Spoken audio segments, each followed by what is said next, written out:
so lucky to have the wonderful Marc Abraham here with us.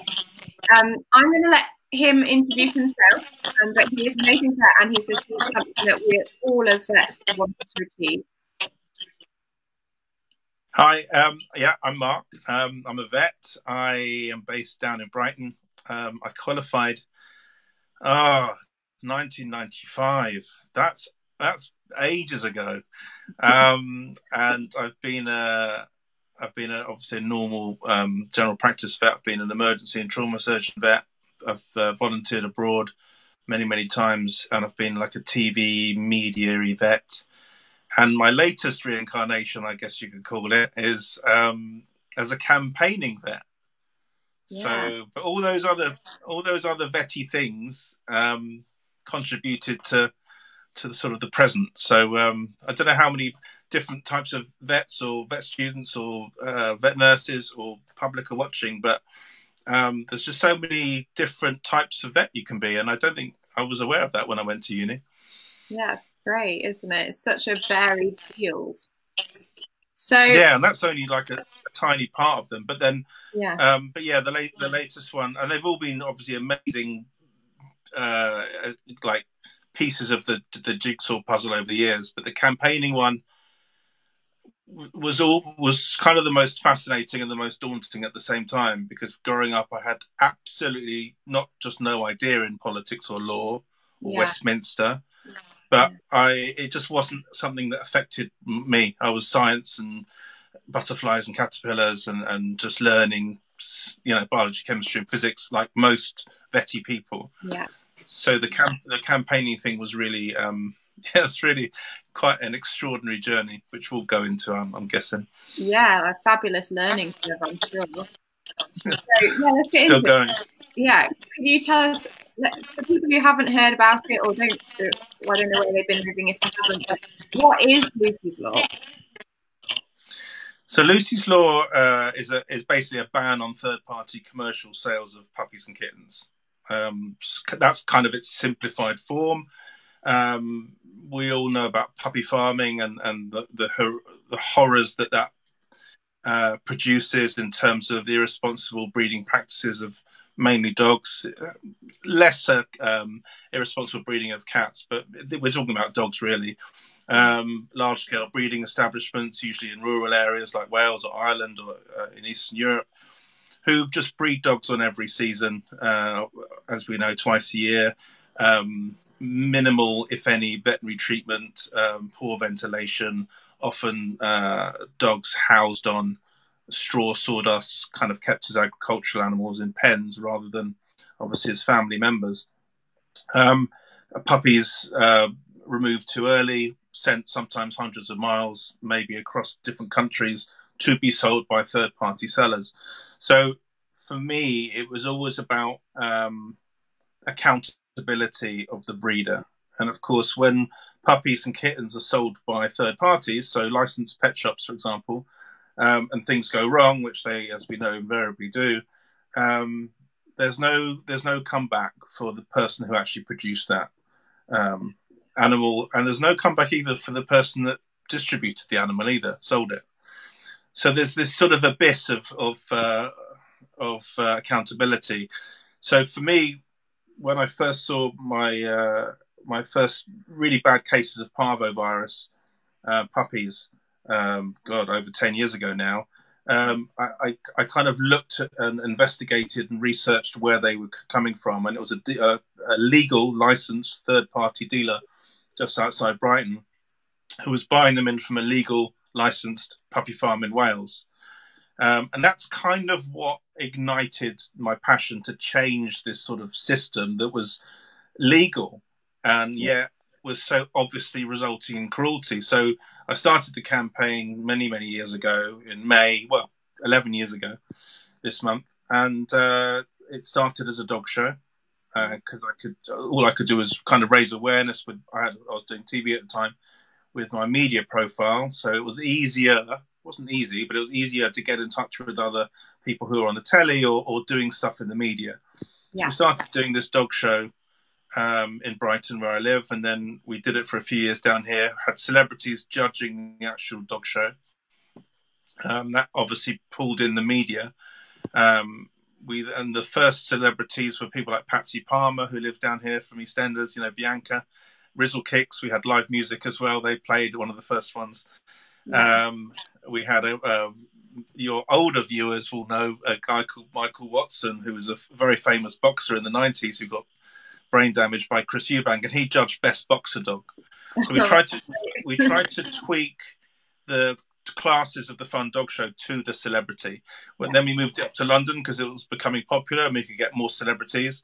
We had like Sunita judging best macho, you know. So, and you know, people like Ricky Gervais would come, and Brian May and Peter Egan and Rachel Riley, and we had Love Island and Made in Chelsea and Only Essex. So we'd have everyone from highbrow, the Sue Perkinses, and obviously Rachel Riley and Ricky, to the Love Islands and the reality, because for me it was all about getting the messaging to the every demographic possible. Yeah. And the messaging I wanted to get out there was the correct way of getting a dog, which is always see the puppy or kitten interacting with its mum in the place it was born, i.e. direct from the breeder, or better still, some would say go to rescue and not go to a third party. But back in those days, I had no idea about politics or law. So that was the only way I could maybe change the behavior of people using celebrities, using social media, more mainstream media in those days, because we're talking 10 years ago, and start changing the world, if you like, without sounding too, ooh, look at me. But you know what I mean? So I was using the resources I had to change stuff, hopefully improve animal welfare by directing people to the right places to get a dog. And then that was great. Every week, every year we did this dog show, and that was great for raising awareness. But the rest of the year, there was nothing really apart from social media activity and a few sort of TV interviews and things like that. So I ended up going to Westminster to have a meeting with an MP, and I was so inexperienced at the time that I actually, for my first meeting ever with an MP, I took my grandma and my mum with me. Oh, that's so nice. Right? Because I didn't really know what I was doing. Yeah. And I just thought, this is quite a big deal, so I'd like to share the moment with them. So it was like we won a competition from a cereal packet, to meet an MP.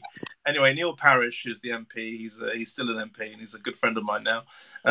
You could see his face when we turned up. It was like, what are you doing? But we did a presentation, then we had drinks on the terrace of the Commons. It was all very posh. And then the second time I went was I was invited by Caroline Lucas, who's the Green MP for Brighton. And so she's down here as one of the MPs down in Brighton. And I just helped her family decide on which dog to get, which they ended up getting a black Labrador. So she said, let me repay the favour. Come up to Westminster. I want to talk about your campaign. And we did. And she recommended an e-petition, which was fairly new in those days, and you had a year to get 100,000 signatures on the government e-petition. Now you have 6 months because it's easier to share and people are a lot more familiar with what they mean. Yeah. But I started the e-petition in 2013, I think it was, and we got 100,000 in 6 months. It was one of the hardest things I've ever done in my life. You know, but not that it should put anyone off doing it. So we got the 100,000. That triggers usually a debate in Westminster, which it did, and I stopped vetting for a while. Moved to my friend's flat in London, so I could commute into Westminster and start lobbying. And I didn't know what I was doing, so I just arranged as many meetings as I could with as many MPs as I could. And over 2 months, I got about 90 MPs on board to support the debate. Fantastic. All wanting this ban on third-party sales, which at the time was a ban on puppies and kittens sold without their mums. So we hadn't actually come up with third-party sales phrasing yet. Anyway, all the 90 MPs came. We had a 3-hour debate in the main chamber of the House of Commons. Very, very exciting. We presented the petition to number 10 that morning. First time in Downing Street. All a bit sort of like a dream.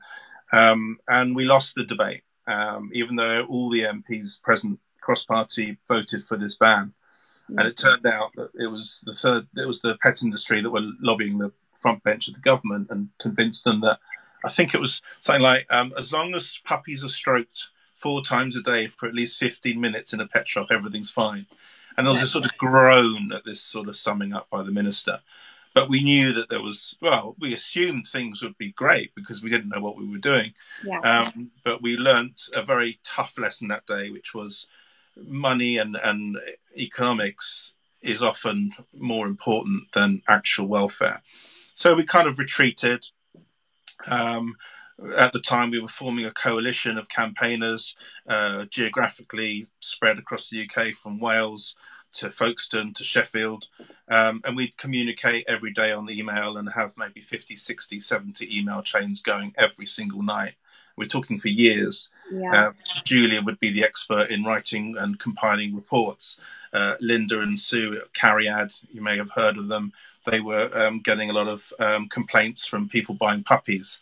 And then you had Philippa, who's sadly not with us anymore. She was phenomenal about sort of the business aspect and just a very brave blogger. And she set up what's called the Colton Index, which helps with breeding dogs. So between us, we were this sort of coalition of voluntary campaigners, grassroots campaigners. Behind the scenes, we all had other jobs, and this was all done in our spare time. Yeah. And then we made progress, and then we were getting blocked, and all sorts of shenanigans were happening in Westminster and beyond, until the Select Committee inquiry put the Animal Welfare Act under the microscope. Sorry, in 2016, it was the 10th anniversary.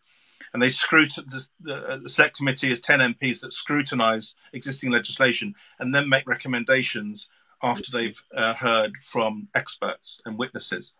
So we gave evidence, and at the end of this inquiry, which took months, and actually meant these selection of the 10 cross-party MPs visiting Wales to a licensed puppy farm and actually seeing for themselves the conditions. And this puppy farm was given 2 months' notice. And Chris Davis, who's no longer an MP, he came back, he was on the committee, and he said, the dogs could no longer be dogs. And that was the phrase that always stuck with me, and he always used it in the Westminster debates. Anyway, it turns out that after all this lobbying and the Select Committee inquiry, that the Select Committee recommended that the government ban third-party sales. And we thought, we've done it now. We must have it. And then the government had to respond, and it was months and months and months until I called an emergency meeting with the minister, and it was revealed that not only were they not going to do this, so they were going to reject the Select Committee, much like they rejected our e-petition, but they revealed that two of the biggest organisations in the UK had actually actively refused to support us, and therefore nothing was going to happen. So it was the lowest moment.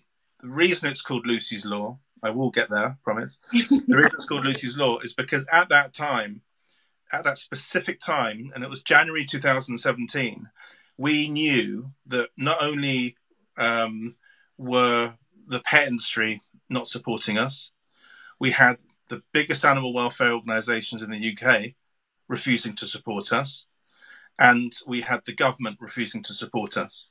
Now, we were 5 or 6 campaigners with no resources whatsoever. Yeah. Distributed, no money, no idea about politics really, but we were like, what do we do next? And luckily we knew about this incredible dog who had a Facebook following of about 70,000 at the time, and the Facebook page is Lucy the Rescue Cavalier. She's a phenomenal dog because she was rescued from a puppy farm at about 4 or 5 years old in Wales, licensed puppy farm. She went into foster and was rescued and rehabilitated by a girl called Lisa Garner, who is based not far from you in Warwickshire. Now, little Lucy was a third to half her body weight when she was rescued. She was mated on every season. When she came out of the puppy farm, she had really bad sort of fleas and mange and was in a terrible way. She needed dental work, as you can imagine. Yeah. She had separation anxiety. She had arthritis. She had epilepsy. She had dry eye. She had a cataract. She had all these, serious and potentially life-threatening injuries. Yet her new owner, Lisa, rehabilitated her to the point where she was enjoying life. She was wagging her tail. She was trusting humans. And she was a character, one of the few dogs I've ever met with a character that's so much bigger than her tiny little size, And so Lisa, she made this Facebook page about her to promote rescue. and also to raise awareness about puppy farming. And this page just became so popular. And Lucy would appear in these calendars every year, themed calendars, which would raise funds for campaigns and charities against puppy farming. And she'd go to events, and she'd be sort of in the laps of all these celebrities like Brian May and Peter Egan, and she won an award in 2016. She won like Rescue Animal of the Year award. So her profile was she's like a little canine celebrity, and I think definitely one of the first ever canine influencers, if you like. So sadly, in 2016, in December, just before this horrible meeting when the government revealed that actually we're really screwed, she passed away. She succumbed to all of her injuries fairly suddenly. So we were in this position where we were against this, what I call the fortress of power and money and the ear of the government as campaigners. And the only resource we had, weirdly, was our creativity. Yeah. And my dad was in advertising, and I always grew up around fonts and logos and creative. He was always creative. And I just thought this sort of campaign to ban the third-party commercial dealers of puppies and kittens is a mouthful, and it's hard for people to sort of grasp unless you're in the aware of what we're doing. But if you actually simplify it, it's Lucy's Law. Yeah. So we honoured Lucy with that, and we thought 70,000 odd people already on Facebook is kind of a ready-made army. And now I needed permission to call it Lucy's Law. So I remember meeting up with Lisa at a dog show in London, and I said, look, I've got this idea. I think it's the last throw of the dice. If we personalise the campaign, if we honour it after your little Lucy, who sadly passed away a few months ago, this was at the time, obviously, then I think it will be your dog that changes the world if we're successful. And she started crying, and I pretty much teared up. And then I shared it with Peter Egan, and he started crying. And that moment, it kind of felt right. We had this incredible alliteration, which marketing-wise, PR-wise, emotion apart, was gold. Which obviously for hashtags and stuff on social media is a godsend. I worked then with the Mirror for them to become our media partner. And the Mirror, I can't thank enough, especially Andrew Penman, journalist. We came up with the branding, which was there. That's little Lucy there. Yeah. So I came up with the logo idea, obviously channeling my late father and his design and creativity. Pink because it was her favourite colour. Yeah. And it had to be a different pink to breast cancer awareness. So all these factors came into the branding, and that brand became so sort of strong and well respected. And we ended up launching Lucy's Law in December 2017, a year pretty much to the day from when she sadly passed. Yeah. And the whole thing went viral. Now, by this time, let's say January 2018, I'd probably visited Westminster on every single day off from work, so over 300 times in the last 6 years. Yeah. Plus all the stuff we were doing with my fellow grassroots campaigners. And now I'd made such good contacts in Westminster that I was in number 10, having meetings with the director of legislation and the heads of policy, special advisors for the Prime Minister, who was Theresa May at the time. Michael Gove was Secretary of State for the Environment for DEFRA. Amazing Secretary of State, did loads of stuff and really raised awareness about a lot of issues in the environment. And our campaigning team managed to convince number 10 that actually Lucy's Law was right because it was evidence-based, and all the other big organisations who were effectively blocking us and the pet industry, who were all basing their reasons for not embracing Lucy's Law on speculation. So number 10 said, you're right, but the only way we can really do this correctly and sort of in the way Parliament does things is launch what's called a call for evidence, which is like a 3-month consultation. So they did that on February the 8th, 2018. The Theresa May's tweet and number 10 tweet said, we're launching this consultation with a view to banning third-party sales. So there was intent in that social media messaging. Conservative Party asked if I'd like to announce it, the consultation. So I filmed it outside number 10, a bit like a news journalist, and wore my dad's suit. And And it was just an incredible feeling to launch something that we'd all been working so hard for. And I say all because it wasn't just the campaigners; it was the public. The public were phenomenal to get behind this, and they have been the whole time, especially with e-petitions. So yeah, so we launched this. Well, the government launched this consultation. 3 months later, I got this email, the dream email, saying private and confidential, obviously, but would you supply a quote for the government press release because the consultation's been successful in terms of we are going to ban third-party sale. I think it was over 70% response in favour of a ban. The rest weren't not in favour. Most of them were actually just unsure of how it would be enforced, etc. Yes.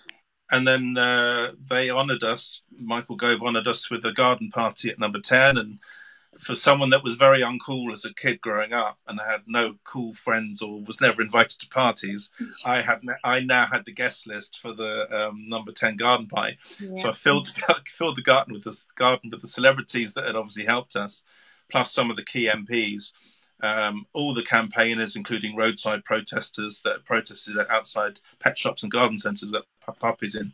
But more importantly for me, we had rescued ex-breeding dogs from Welsh puppy farms in the garden, running around in number 10. And even better than that, the kitchen of number 10 had actually prepared and cooked special bone-shaped treats for them. Amazing. Yeah. So these dogs that have just lived in these horrific hellholes in Wales are now running around 10 Downing Street back garden, having these incredible treats. And for me, it still gives me goosebumps now. And then that was a 2-hour garden party, and Michael Gove did a speech and thanked everyone. And then I did a speech as we came out from the doorstep of number 10, which is mental. And then, that was in 2018. And since then, it was like finally confirmed in December 2018. It went into legislation in last June. Yeah. We sat in the Commons and watched as it actually passed into legislation. And then it was only last month on beginning of April, that it actually became enforceable. So that was on the 6th of April. And now Lucy's Law, this ban on third-party commercial puppy and kitten dealers, is law. And it's law in England. It's been confirmed and promised by Wales and Scotland too.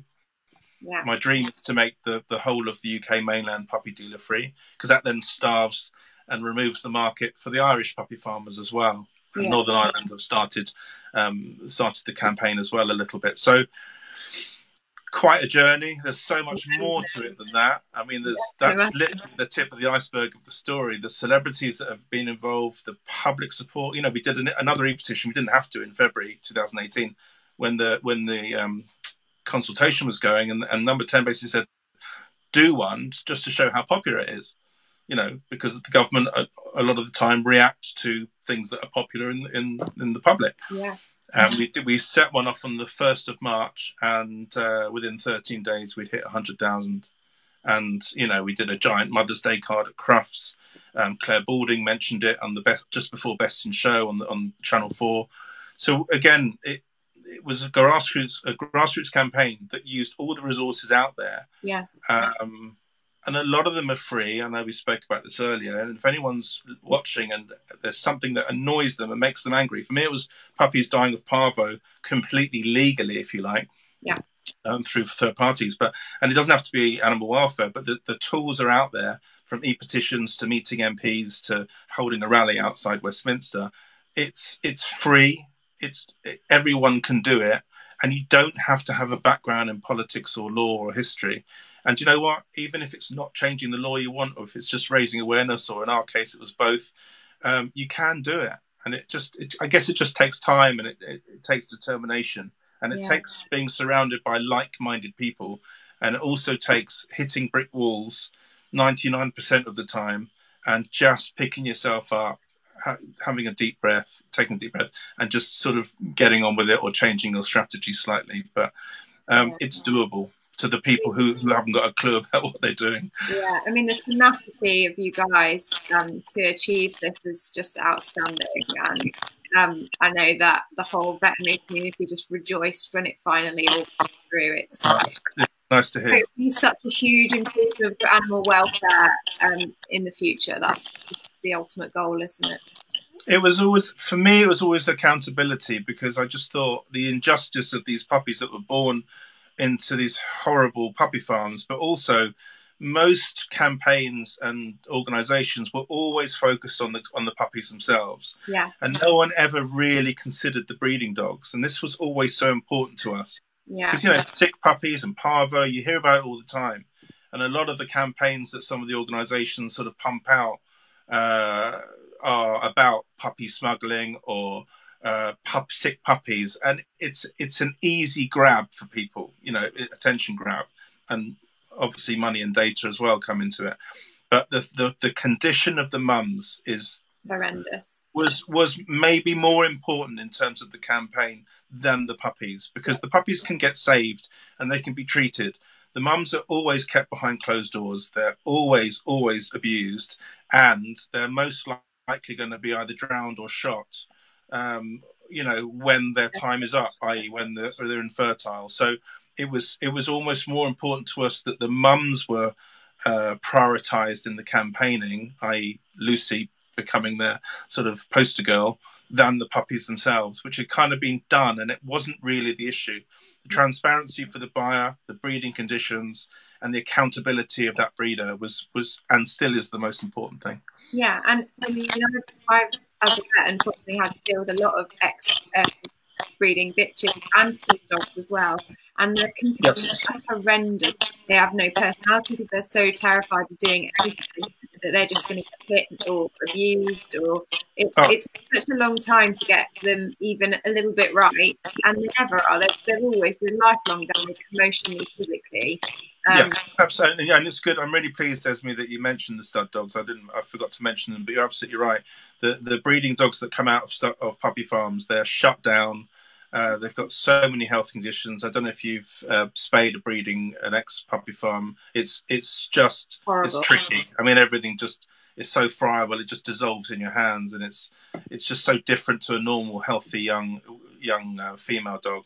But yeah, I mean, there's some phenomenal charities out there that just rescue and rehome. I think, you know, Many Tears, for example, or Friends of Animals Wales, that only deal in these poor ex-breeding dogs that, if they do survive rescue and rehabilitation, can only really be rehomed with people who've already got a dog, just specifically so that dog can teach the ex-puppy farm dog how to be a dog. I mean, it's so horrific. And a lot of these dogs aren't touched by the bigger organizations because they take a lot of money and time to rehabilitate. So it's another level of rescue going on out there and rehabilitation. And I'm a massive fan of these charities, and you know, I do everything I can to help them raise money. We did a thing recently for National Pet Month, which obviously ended on Sunday, and we raised just over £8,000 for Friends of Animals. And we know, because it's a volunteer-run charity, that every single penny goes to helping the dogs, and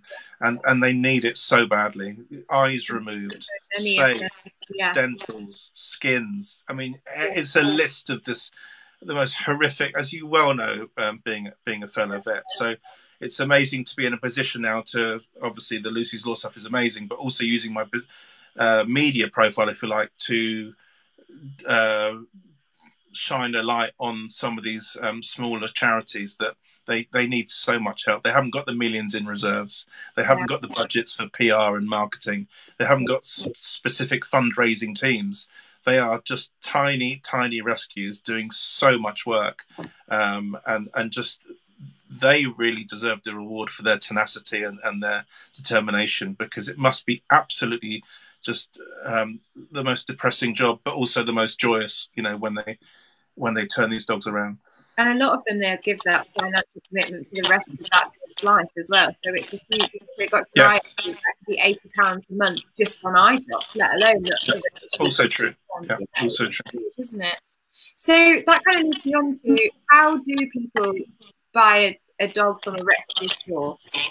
What would your advice be on that? So I get asked a lot, and I'm sure you do too. I always say that if people want a dog, which is brilliant, you can. I say always go to rescue, and I say that for many reasons. One, because obviously these dogs deserve a second chance. Also, because the dogs and cats and all animals in rescue these days, the reasons that they've been abandoned in rescue, relinquished, are very different to the reasons that they used to be. And in the olden days, when I was maybe your age or even younger, the reasons were sort of they'd bite or they'd soil in the house, or they just, they'd been abused, or they hadn't really had much, hadn't really had a chance, which is fine, and there are those dogs now. But now the reasons are moving into temporary combination. The child's got an allergy. They're bored of the animal. The animals in rescue now, there's a really nice expression that I heard once called they're plug-in pets. They're just ready to go. They're neutered, they're microchipped, they're behaviourally assessed, they're fleed, they're wormed. They are ready to go as family pets. So that's one reason I always recommend rescue. The other reason I always say, if you want a puppy, is also try rescue, because a lot of people don't realise that rescues have puppies and kittens, especially in the springtime. So instead of shelling out £1,500, £2,000 on a dog, which is fine if you've got the money, and it's everyone's different and it's relative. But there are these puppies and kittens in rescue which will cost you an adoption fee of £150, and they're already chipped, they're vaccinated, they're fleed. Sometimes you can take them back to be neutered, or they'll give you a voucher. And I know it's not all about the money, but for me, it's all about giving animals a chance. And rescue is always the first option. Some people, if they have kids or young kids, or if they're pregnant, they won't be allowed an animal from rescue, which is okay. So in that case, obviously, if it's a pedigree dog, I would always recommend a Kennel Club assured breeder. I do genuinely think they're the gold standard of dog breeders. If it's a crossbreed that people are after, like a Cockapoo, Maltipoo, Cavachon, God knows how many varieties there are now. But there's a really good organisation called the Hybrid Breeders Association, which I was made aware of a few years ago, and they can point you in the right direction of the responsible designer crossbreed breeders. Yes. Because that, for me, is the grey area that people, first of all, there's no such thing as a dog that doesn't shed, but people think that a Cockapoo doesn't shed, etc. So they'll go down that route. Crossbreeds are healthier. We know that's not always the case. But there's a lot of urban myths out there. So instead of telling people off for being idiots, which they're not, because I think we put too much on owners because we think they do the wrong thing. I don't think they do. Pet shops, until Lucy's Law, were licensed to sell puppies, and most of those puppies were from licensed breeders, and most were sold with 4 weeks free pet insurance. So for the public, why would they think anything was dodgy at all? I think we need to just steer the public. They're generally trying to do the right thing, and I think if we make sure they're aware of as you say, the reputable places to get a dog or a cat, they are genuinely quite appreciative of that, and they want the guidance, and we are professionals, and that's part of our job is to give guidance and to give advice, and to make sure that the choices that they make are the most responsible in terms of animal welfare. Because the ideal scenario is, a family pet who somebody's bred once and they're just having one litter. A hobby breeder is, of course, the way forward. Weirdly, I know he won't mind me saying this, Roger Mugford, who's quite a famous behaviourist. I remember him telling me once, the fact that we neuter our animals early these days, especially females, means that we haven't really got that traditional source of sort of locally bred puppy mistakes, if you like, or planned matings with neighbours' dogs, which happened years ago. And because we're neutering everything so quickly, that's kind of dried up, that almost like that organic neighbourhood source of puppies and kittens. Kittens, not so much. Kittens are still that neighbourhood feel. My friend's cat's had a litter. We didn't get her spayed and she got caught, blah, blah, blah. Cat got out. But really, for dogs, to have a litter at home is kind of a big deal. Usually, and is there a case? I'm not endorsing this at all, but is there a case of owners having more litters at home so people can kind of get a locally produced, sounds like a supermarket, a locally sourced organic puppy, rather than maybe a puppy that is from a puppy farm, or they have to travel like 10 hours, get it. What we need is there to be no puppy farms anymore, so that then there is the demand for that type of breeding. At the moment, there's so many puppies that are desperate for a home that really we can't advocate anyone breeding, just for a hobby. Yeah, there's so many, and one of the big arguments from the big organisations was the fact they were the paranoia of not having enough puppies to supply this demand. But really, when you're talking about demand, when they're talking about demand, it's having a surplus of puppies, really, because we need to choose from lots of different breeds. And we certainly need too many dogs, because otherwise the big shelters will be empty, and we can't possibly have that. I'm being very cynical here. So we've got to really, it's almost like a false demand, because if you, God forbid, supplied the exact number of dogs to the exact number of prospective dog owners, there'd be a lot of organisations with empty shelters and empty kennels, which is not good for business. So a lot of the factors and opposition we encountered along the way made a lot more sense in hindsight than at the time. Because it was a very, very upsetting, disappointing, depressing. If anyone wants to get into campaigning, yes, I've met Ricky Gervais, and yes, I've done fun stuff with lots of other celebrities, but 99% of that campaigning is so hard, and it's really, really difficult mentally, especially when you're vetting anyway. Being a vet isn't a walk in the park like everyone thinks either, as you know. It's really, really emotionally draining and physically draining. So when you're doing a campaign in your spare time and you're constantly being battered in a bad way by really organisations and individuals that really shouldn't be, on public facing, everyone loves them. Behind the scenes, the opposite. But you're just thinking, why would anyone not want to end legal cruelty? Because that's what it was. That's what it is. Legal. You'd be amazed. You'd be amazed at the excuses and reasons that people who really should know better and organisations that should know better were giving to purposely not support what we were doing, and to be against breeders being accountable. For me, that was the crime, because that means you're complicit. So it was horrible. as my dad would say, it was horrible for a lot of the time, but it made us in a way more determined to keep fighting for the dogs and cats, and we got there in the end. Amazing. So I guess I'd like to bring it back to Cam a little bit. So what's your experience of adult dogs that were puppy farmed in terms of arthritis? I think any dog or cat to some extent, but mainly dogs, that has a dodgy past, has been irresponsibly bred, is always more likely to have health problems, either because of the inbreeding or because of the conditions they've been kept in. I don't know. I've just seen some really, we can say crippled, can't we? Crippled dogs. Not just arthritis, but all sorts of, as you know, eye conditions and heart conditions and all sorts of things, skins. But arthritis is one of those ones that it's expensive to treat, as we all know. If it's long term and it's medical treatment, obviously it's even more expensive. If it's surgical treatment, and it's just preventable suffering.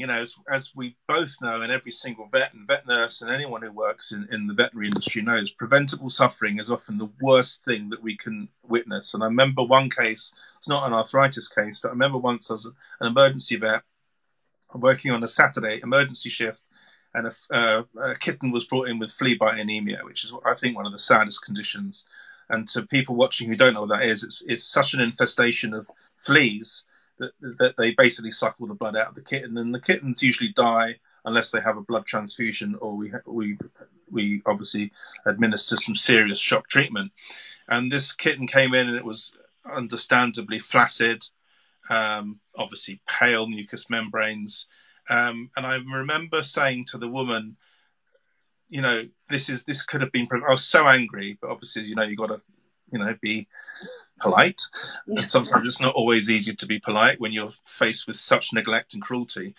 And I said this was totally preventable, and it just required flea treatment. And as I said, the T on flea treatment, the second one at the end, she pulled out some Frontline and said, would this have helped?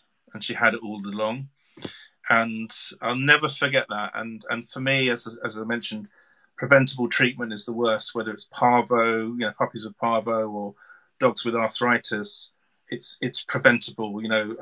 More responsible breeding would have prevented that, or the conditions that dog was kept in. So, yeah, I do feel for people with arthritic dogs, because it's not their fault, obviously, certainly not the dog's fault, and it can be really hard to treat. And I think also with animals living longer now, it means often that they're living longer with some of these diseases like arthritis. And I think the treatment choice, which you guys are just phenomenal at recommending and advising, and all the info, but it's always been, is it steroid? Is it non-steroidal? Is it things like gabapentin or tramadol? There's so many different ingredients to that arthritis treatment cocktail. Yeah. And I think I don't know, it's tricky for vets to get it right. And, owners look at us to guide them. And with so many different, not just different drugs, but the responses to the drugs by the dogs are always different as well.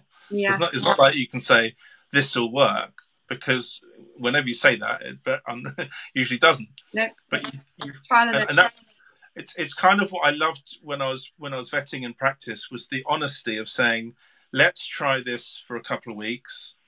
You call me in a few days and we'll work together to find out the right cocktail for your dog. Yeah. And with so many non-steroidals on the shelves, I mean, my personal favorite was always Rimadyl. With so many non-steroidals on the shelves. And then PLT was a drug that was years ago. Poly leg tablet. What's that? Poly leg tablet. There you go. Which worked. It was a tiny bit of steroid, but it definitely worked. But the evolution of those sort of anti-inflammatories and the evolution of anti-arthritis drugs has been phenomenal. From Cartrofen to injectable to the tablets to surgery. So it's one thing I loved about being a vet, and I haven't practiced for 18 months because of the campaigning. But it was always the honesty that you could share with a client and saying, look, there's the X-ray. Sometimes you didn't X-ray, maybe they couldn't afford it, but you go on clinical signs and say, we're going to try this. And it was almost like keep a diary and keep, obviously keep weight off your dog. Yeah. Or cat, but we'll work together as a team to make sure your pet is, pain-free, yeah. and see how we go. And I love that journey that you go on with the client. Yeah. I think now we're just learning more and more and more about arthritis. I think it has historically been a boring area of veterinary. Well, I obviously don't agree with that, because that's where my whole life is. Yeah, it's not glamorous, is it, compared to sort of hearts or eyes? Yeah. But it's becoming more glamorous. We've got so many options now, and it is really great. But the ultimate goal is to prevent it in the first place. Yeah, of course, like anything. Yeah. Yeah. Yeah, absolutely. And if there are people watching who are owners rather than veterinary professionals, thank you for your patience, because sometimes, as I said, we don't know.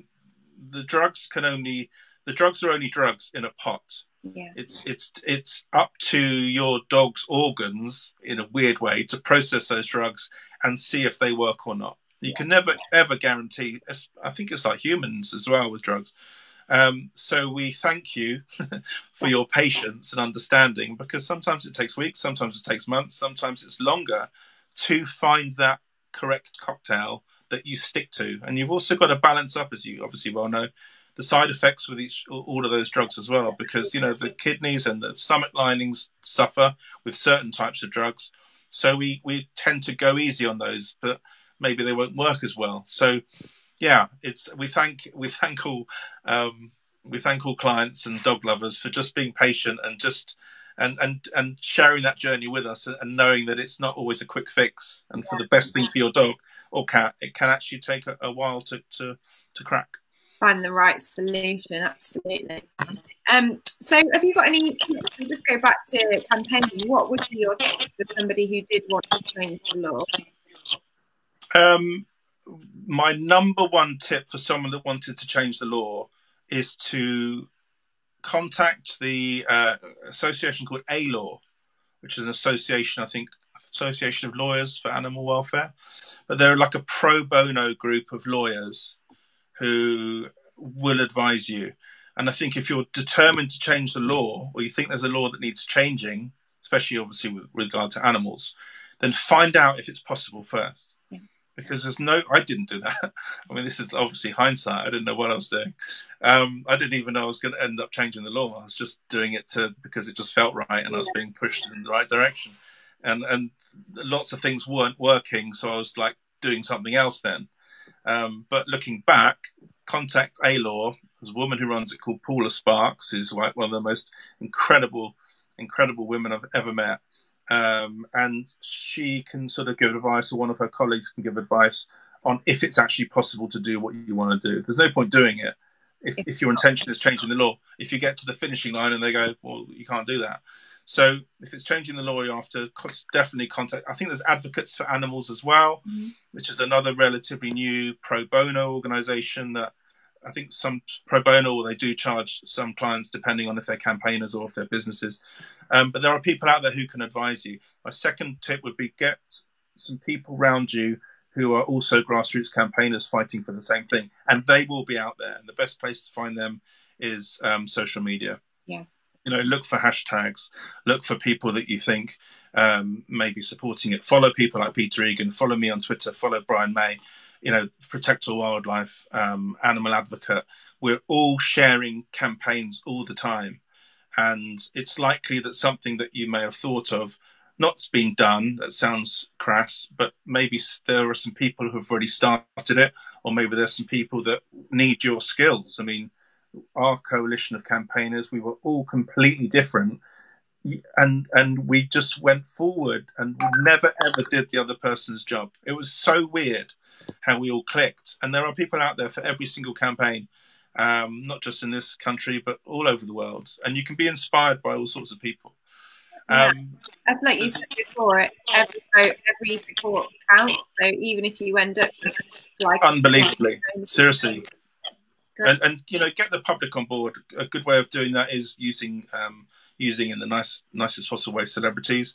In terms of tools that are out there, the petition is a phenomenal piece of campaigning tool. It's the government one I'm talking about, not the change.org, not the Care2 ones, which are useful in their own particular ways, usually for raising awareness, but because they can be signed by people abroad, and there's no real limit in terms of 100,000 or time limit, they don't trigger debate. So the real government e-petition is the green one that we always see, which is free, is a phenomenal piece of campaigning gold. And once you get the 100,000 and it triggers a debate, I mean, I've done 200,000 when we lost, when we won.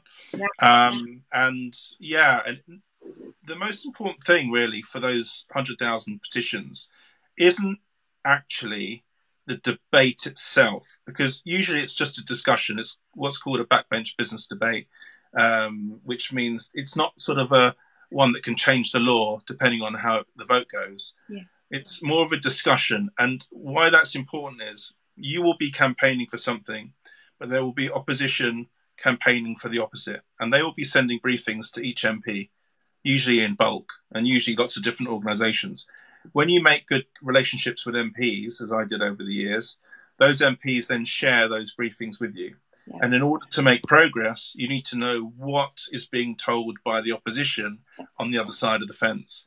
So when you get those leaked briefings, you can then work through with your coalition and sort of debunk all those myths, which are usually based on speculation rather than evidence, and then have your meetings with MPs and possibly the minister to make progress by saying, that's not true because of that. That's absolute rubbish. Because a lot of the time, the government departments, and in our case it was DEFRA, are relying on those big organizations to advise them. Now, when the advice isn't right or it's based on speculation, they're giving the wrong advice. But they very rarely let campaigners in. And I think what Lucy's Law did was it gave campaigners, made campaigners be listened to. And it was a lot of that was down to the number 10 members of staff, but also to Michael Gove, for listening to the evidence from the campaigners, rather than just assuming we were all mental animal rights activists, and the actual proper evidence was coming from those big organizations. Because like it or not, a lot of those organizations will have vested interests that may not be all that they appear to be. I'll leave it at that. But yeah, it was a fascinating journey. But you know, the MPs and MPs, the other thing is you'll meet some who are so on your side. People like Lisa Cameron, SNP, people like Kerry McCarthy, Labour, people like Zach Goldsmith, Conservative, obviously Michael Gove, Paul Moynihan in the past, Rob Flello in the past. They champion your campaign through Parliament. The 650 MPs. Sometimes you get these gems that come through. I started also what's called an all-party parliamentary group, an APPG, which is a discussion forum, really. It's an official discussion forum in Westminster. Mine's for dog welfare. It had never been done before. And we could call in people to give evidence, and we still go now. And if anyone wants to come to Westminster and get a feel of animal welfare campaigning, it's what I've set up is a free discussion forum, usually in Paul Cullis House, but sometimes in the Palace of Westminster, called APDAWG, APDAWG, All Party Dog Advisory Welfare Group. And that's APDAWG, I think it's .co.uk. And come to listen to campaigners and we normally do contentious issues. So we've done greyhound racing. So we'll have greyhound campaigners against greyhound industry representatives, or dogs used in experiments, or BSL. And it's a chance for people who have no idea about politics, like I used to not. I don't really have that much anymore now, but to come and meet MPs and kind of almost understand how the process works at the very basic level. And if they like it and get a good feel of it, it usually gives you an appetite to get more involved. So there's, you can do rallies outside Parliament. You can do meeting your MP. That doesn't even have to be at Westminster. All MPs will have a drop-in, what they call a surgery, not our kind of surgery, obviously, a lot less blood, at their constituency office. And that happens usually on a Friday or a Saturday, or sometimes both. So MPs are very accessible. Be polite. Listen to them. Don't rant at them. And start forming relationships, and they can become very, very good friends and really help you with your campaign. So yeah, there's so much, and I'll do the plug. I'll do the plug of the book. Please do. In here, obviously, it's the story of Lucy's Law, but there's also loads of tips of the stuff we've been talking about, of the tools that are available, and how you behave in Westminster. Sounds really patronising, but there's certain ways of talking, of emailing, of getting to know MPs and parliamentarians and ministers that kind of fits into the template that they are more likely to accept and take forward. And, things like when you're campaigning at home, have Parliament TV on in the background and listen to the language that they're using, with respect. I hope the honourable gentleman will agree with me. All this language, the more you can then adapt that into emails to MPs, the more they will sort of their ears will prick up and they'll listen, because you've obviously taken the time to try and understand how they interpret information that's sent to them. There's just loads of tips, but get stuck in. It's amazing how much it's amazing how far you can get with knowing nothing. Yeah. And you kind of make it up as you go along, and then sorry. Yeah. No, I was just going to say, just before we move on from your book, Marc has very kindly donated a copy of this book to our account followers, and our competition winner is Claire Lines. Claire Lines. Yeah. Congratulations, Claire. I hope you enjoy it. If you do like it, then tell me on Twitter. If you don't like it, then don't even log on in the first place. But I think you'll like it. If you wanted to win it, I'm sure there's an interest in it. Yeah, absolutely. So I'm just going to go through a few of the comments that we've had on the way through. Sure. This would be an important one. Lisa Garner says, thank you for speaking about Lucy so perfectly. So that's Lisa who owned, I hate the word owned, who shared Lucy's sort of brief life in freedom and rehabilitated her. See, the thing about Lisa is, again, minimal resources apart from creativity, using a smartphone and just creating this Lucy the Rescue Cavalier brand, which is still a Facebook page, and I urge everyone to like the page. The calendars and you know, meeting celebrities and going to events, that in itself is just an absolute just a phenomenal example of what people can do to raise awareness of rescue dogs and puppy farming or anything, just using creativity. So, you know, this whole campaign would never have happened unless it was Lisa who did that, who rescued and rehabilitated Lucy and made her into this little social media superstar. Yeah. So thank you, Lisa, from everybody. Thank you, Lisa. Michelle's made a quick comment here. Maybe our love for specific breeds needs to change. My girls are a mix of small breeds, as some shelter dogs are. I always shop Labradors. My girls have taught me that actually a dog is a dog no matter how they look. No, I couldn't agree more. I mean, we've you know, the power of celebrity and the power of social media. We're so fixated on certain breeds. You know, the pugs and the brackies and the French bulldogs. The Boston Terriers have become so popular in recent years, and you know, a lot of people think there's many theories. You know, do they look like babies? You know, do people want to nurture and love them because maybe the age of having kids for some couples has sort of got a bit later, so they just sort of have a pretend fur kid first. And a lot of the brackies I've heard, because they look like humans, they are often, and I even heard this, that when they have, even with the breathing problems, a lot of people like to sort of take care of animals with pre-existing problems as well. That's another theory put forward. Obviously, our love of designer dogs like cockapoos is also huge for the myths and that we've discussed as well. So I agree. A dog is a dog, and we should all give them equal chance. Yeah. I think it's important to choose a breed that's appropriate for your lifestyle. For example, always. I wouldn't be able to cope with a giant breed dog because I don't live in a big house and don't have time for one. And I have two small dogs who can come and be in a crate with me at work. So, you know, that's the choice I'd made. I'd love an active Labrador, but I just don't have the time to be walking them so much. So you've got to be aware of it, but you can choose a dog. You know, you can go and choose a small breed, mixed breed dog from a rescue, can't you? So. Yeah. But sometimes it's best just to put aesthetics aside and actually just go along and just give a rescue dog a home. It couldn't really be more simple. And it's worth noting at this point that retired greyhounds, which there are a lot of out there, don't require the exercise that a lot of people think they do, and are quite happy to be couch potatoes and just laze around and have one sort of lazy walk a day. So again, another myth that people assume greyhounds need a lot of exercise. They don't.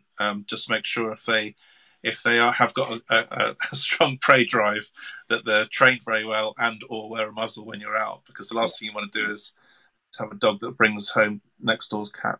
Yeah. Michelle's on fire tonight.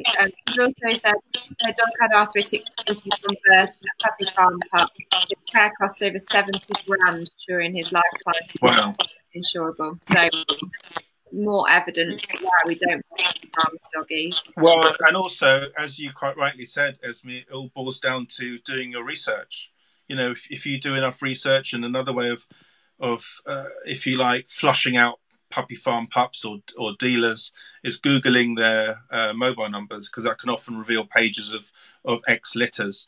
But you just have to do your research. You cannot do enough. And I think when dog shows start happening again, that's another great way of, and I'm talking about fun ones or championship ones, the pedigree ones, just talk to people. Just no one who loves dogs doesn't like talking about dogs, especially their dog. And you cannot get enough information. So, yeah, the fun dog shows, you know, and there's plenty all around the country. Go along, chat to people, and that's a really good place to start research, as well as obviously online. I just want to extend a huge thank you to you, Marc, for one, giving up your time and hanging out with me tonight, because I've absolutely loved every second, but also for all the hard work you've done. It sounds like it was really grit and tenacity that was required. It's a huge commitment. I'm sure it was a big sacrifice in your life to do this, but it was. But as a kid who grew up just wanting to help animals, it's obviously it's an honour to have led the campaign. But I can't stress enough how much of a people power campaign it was, and people like Lisa who commented, and Linda and Sue and Julia and Philippa who's no longer with us. And I'll leave you with this: the one of the craziest moments, if you like, of the campaign is the dog that's almost taken on this sort of Lucy's Law representation of the actual legislation, and that's the Prime Minister and his fiance's dog, which is Dylan, which you may know, or your listeners, viewers may know, is obviously a rescue dog. Mm-hmm. And I was involved and organised the adoption of Dylan for the PM and Carrie, and that was because when Barack Obama got his dogs, they were Portuguese water spaniels. Water dogs or water spaniels? Anyway, he got them as puppies from a breeder, and I remember thinking they're such high-profile pets, that we've missed an opportunity here to promote adoption. So when Downing Street were rumoured to be looking for a rescue dog, I got involved, and I met up with Carrie, and we had a cup of tea in the living room in number 11 in what they call the flat. And I put her in touch with Eileen from Friends of Animals Wales, and we coordinated it, and then did an email intro. And then 10 days later, I'm on the beach in Spain with my best mate getting drunk, and the phone rings, and it was Boris calling me. And I'd already done a bottle of red and a few beers, a few San Miguel's, and I was like, "What?" And he said, "Hello, is that Marc? It's Boris here. I'm here with Carrie, and we've chosen Dylan. So how do we make this happen?" sort of thing. And I put him on loudspeaker so everyone could hear that I wasn't making it up. And then we coordinated it, and on the 2nd of September, it was last year, we brought Dylan, who is a puppy. Abandoned by a puppy farmer because he had an undershot jaw, so he was going to be drowned or destroyed. Again, puppies in rescue, third-party trade, so promoting Lucy's Law, promoting rescue dogs. Every box was being ticked by this tiny little Jack Russell cross. And now, if you like to end our chat on a high, and on a crazy high, I'm now in a WhatsApp group with Boris and Carrie, and they send me pictures of Dylan nearly every day. So nice. So it's so surreal to have gone from this sort of wallflower shy kid growing up, just wanting to help animals, to being on a WhatsApp group with the Prime Minister, and also being able to hang out with Ricky Gervais. Yeah. So that's the sort of spectrum of geek to less of a geek 40 odd years later. There's nothing wrong with being a geek. You have to be a geek. No, I am deep down, and yeah. Yeah. So have we got time for the geekiest thing that's ever been done by anyone? Go on. Yeah. It's in the book, so it is a spoiler. But when I was a teenager, I was at school with the nephew of Harvey Goldsmith, who some of you will know that was the promoter of Live Aid, the greatest rock concert of all time. And I was offered a backstage pass because I was in his class to Live Aid, and I turned it down because I was getting my chemistry prize that day. Oh, but look where you are now. I know, but I think in my 20s and 30s, I couldn't even say that story out loud, and now I'm weirdly proud of it. So that's the level of nerdiness and geekiness I was back then. Looking back, maybe things would have turned out differently, and none of this would have happened. So everything happens for a reason, and I can't be more thankful enough of everyone involved with the Lucy's Law campaign and all the other campaigns that I support. And of course, you as me tonight for inviting me on to chat with you guys. You, Marc. We're so grateful. So thank you very, very much, and thank you for everyone for joining in. I'm sorry we've not been managed to cover all of the comments. We'd have been here all night, but I really appreciate everybody joining in. It's been a really, really lovely night. Thanks, everybody. Yeah, thanks for getting involved, everyone. I know there's Netflix box sets and all sorts of distractions you could have gone for, but we really appreciate you tuning in tonight, and I hope you've been inspired, and maybe you'll even start a campaign to raise awareness or change the law, or maybe both. Yeah, absolutely.